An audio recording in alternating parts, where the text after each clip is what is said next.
তো বন্ধুরা কেমন আছো তোমরা সবাই? আশা করি তোমরা সবাই অনেক ভালো আছো। হ্যাঁ, আমিও কিন্তু অনেক ভালো আছি। চলো আজ তোমাদের জন্য একটা দারুণ ভিডিও নিয়ে চলে এসেছি। আজ খাবো আমরা হচ্ছে কি আম মাখা। তো এখন চলে এসেছি আমি আর আমার বান্ধবী দুজনে মিলে চলে এসেছি বাগানে। তো বাগানে দেখো, নিজের বাড়িতে যতই গাছ থাকুক না কেন, অন্যের কাছ থেকে আম খেতে কিন্তু ভালোই লাগে। অ্যাটলিস্ট তাকে না জানিয়ে অর্থাৎ চুরি করে যদি আম পেড়ে খাওয়ার একটা মজাই আলাদা। তো এখন চলে এসেছি আমি আর আমার ফ্রেন্ড আম পাড়তে। তো আম পেড়ে নিয়ে হবে এখন আম মাখা। আর তোমরা দেখছো এই যে বাগানটা, এখানে শুধু আম গাছ নেই, বিভিন্ন ধরনের গাছ রয়েছে। চারপাশটা কতটা সুন্দর একটা মাঠে, মানে প্রাকৃতিক দৃশ্য সত্যিই একটা আলাদা। এখানে শাল গাছ রয়েছে, আরও অনেক গাছ রয়েছে। তো এই মাঠের একটা আমি আলাদা করে বাগানের ফুল ভিডিও তোমাদের জন্য আনবো। আর এখানে না ডিপটি কল রয়েছে। আগে না ডিপটি কলে আমরা অনেক মজা করেছি, যখন ডিপটি কলে জল ছাড়াও তো সে যে কি একটা আলাদাই অনুভূতি, মানে জাস্ট অসাধারণ। তো চলো এবার আমটা পেরে নেওয়া যাক। তো এখন এখানে আমি আমটা পাড়ছি, কারণ অনেকটাই উঁচুতে ছিল, কাছাকাছি একটাও আম ছিল না। বাট তো যাই হোক, অনেক কষ্টে একটা আম পেরেছি। তো তোমরা বলো তো যে এই আমটার নাম কি? তো তোমরা কারা কারা জানো দেখি আমাকে অবশ্যই কিন্তু কমেন্ট করে জানাবে যে এই আমটা কী আম। তো যাই হোক, আমটাও পেরে নিয়েছি, কিন্তু কী বলো তো, কথায় আছে না যে অল্পতে মন পোষায় না। আমার তো আম পাড়া হয়ে গেছে একটা, কিন্তু আমার বান্ধবীর চোখ গেছে আবার অন্য কিছুর দিকে। তো তার এখন খেতে ইচ্ছা করছে, কোথায় উনি এখন লেবু দেখেছে, তো সে লেবু এখন উনি নেবে। দেখেছো, দেখো চুরি করা কাকে বলে। আর কি, এটা কিন্তু পুরো শরবতি লেবুর মতো দেখতে, আসলে এটা পাতিলেবুই ছিল, পাতিলেবু গাছ রয়েছে। তার বাবা দেখো দেখো, সেটার টেকনিক দেখো। তো যাই হোক, ওই লেবুটাও নিয়ে নিয়েছে। লেবু টেবু আরও অনেক ছিল ভিতরে, বাট একটাই নেওয়াটা বেটার।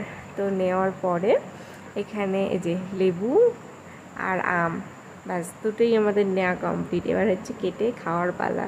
তো তোমরা কি ভাবছো যে এখন আমরা আম কোথা থেকে পাচ্ছি? একদমই না বন্ধুরা। তো এই ভিডিওটা আমার অনেক দিন আগের করা, যখন আমগুলো কাঁচা অবস্থায় ছিল তখন আমার ভিডিওটা করা, কিন্তু আমার ভিডিওটা আপলোড করা হয়নি।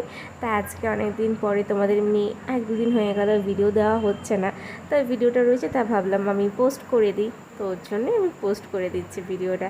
তো ভিডিওটা কেমন লাগছে অবশ্যই কিন্তু আমাকে কমেন্ট করে জানাবে, একদম কমেন্ট করে জানাতে ভুলবে না। আর তোমরা কী ধরনের ভিডিও চাও আমাকে অবশ্যই কমেন্ট করে জানাবে, কারণ তোমরা যদি আমাকে নতুন নতুন ভিডিও বলো, কমেন্ট করো, তাহলে না আমি উৎসাহ পাবো তোমাদের জন্য আরও নতুন নতুন ভিডিও নিয়ে আসতে। তো এখন আমরা চলে যাচ্ছি সোজা, মানে বাগান থেকে বেরিয়ে যাচ্ছি, কারণ যেহেতু একজনের জমির মধ্যে ছিলাম, তো তখন সেখান থেকে বেরিয়ে এটাকে হবে এখন মাখা। তো এখন খাবো আম মাখা। আমাদের কাছে কিছুই ছিল না, সাডেনলি প্ল্যান হয়েছে।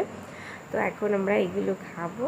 তো বান্ধবী বিট লবণে যে আম আমাদের কাটা হয়ে গেছে, এতে ছড়িয়ে দিলাম হালকা করে বিট লবণ। আর এরপর দেবো একটু লঙ্কার গুঁড়ো। লঙ্কার গুঁড়ো না দিলে না ঠিক টেস্ট আসবে না, কারণ আমার তো এক্ষুনি জিভে জল চলে আসে। তোমাদের কার কার এটা দেখে জিভে জল আসছে? দেখো হালকা হালকা পেকেও গেছে আমটা, কিন্তু খুব একটা মিষ্টি ছিল না তখন, তো টকই ছিল আমটা। তো এখানে শুকনো লঙ্কাটা বেশি দেবো না, একটু অল্পই দেবো, যাতে খুব একটা ঝালও না লাগে, কারণ খেতে তো হবে না। তো এই কাণ্ডটা করেছিলাম আমরা একদম দুপুরবেলা, ভাত টাত না খেয়ে। তার জন্য মায়ের কাছে অনেক বকাও খেয়েছি। তোমরা কারা কারা এরকম করো বলো তো, আমাকে একটু জানিও। আর এছাড়া চলো, তোমাদের সাথে কথা বলতে বলতে কিন্তু আমার আম মাখাটা অলমোস্ট রেডি হয়ে গেছে। আজকের এই ভিডিওটা এই পর্যন্ত। দেখো তোমাদের সাথে নেক্সট ব্লগে, তোমার সবাই সুস্থ থেকো, ভালো থেকো বন্ধুরা, টাটা। আর যারা এখন রিতা ডেলি ব্লগ চ্যানেলটিকে সাবস্ক্রাইব করুন, তারা জলদি জলদি যাও গিয়ে রিতা ডেলি ব্লগ চ্যানেলটিকে সাবস্ক্রাইব করে আমার পাশে থাকো, আর সাথে থাকো। দেখা হচ্ছে নেক্সট ব্লগে, বাই।